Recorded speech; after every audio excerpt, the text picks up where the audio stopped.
Sejak dekat dengan Thorik Halilintar, Fuji kerap dituding sebagai pelakor oleh netizen. Fuji bahkan dianggap jadi pengganggu hubungan Thorik Halilintar dan Chandrika Chika. Banyak pihak yang ikut memanaskan keadaan dengan membicarakan Fuji. Terus-terusan diberitakan jadi pelakor, tampaknya hal itu mengganggu ayah Fuji, Haji Faisal. Haji Faisal melalui kuasa hukumnya, Sandi Arifin, menegaskan bakal melayangkan somasi. Somasi tersebut ditujukan kepada seseorang yang sudah membuat konten tentang anak bungsunya, yaitu Fuji. Fuji dituduh sebagai seorang pelakor dan belum ada klarifikasi terkait tuduhan itu. Sandi Arifin pun menegaskan bahwa ia siap membantu Haji Faisal melayangkan somasi. Tak hanya itu, Haji Faisal juga sudah siap membuat laporan dan sudah mulai memeriksa saksi. Sekedar informasi, beberapa waktu lalu beredar video Dennis Charista menyentil Fuji yang dianggap jadi pelakor atas kandasnya hubungan Thorik Halilintar dan Chandrika Chika. Sebelum menjalin hubungan asmara dengan Fuji, Thorik sempat dikabarkan pacaran dengan Chandrika Chika.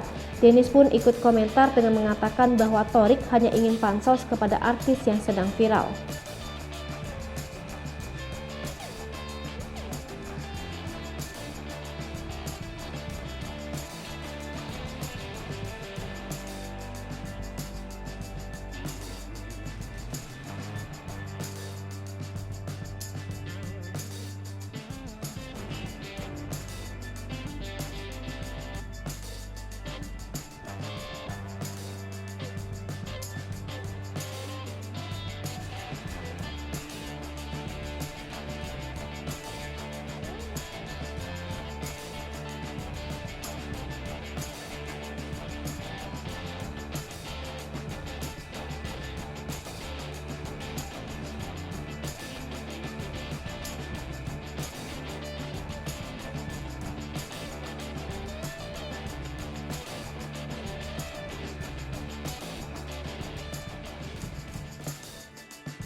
Hai pemirsa Sri Popo TV, jangan lupa komen, like, dan subscribe, serta tonton terus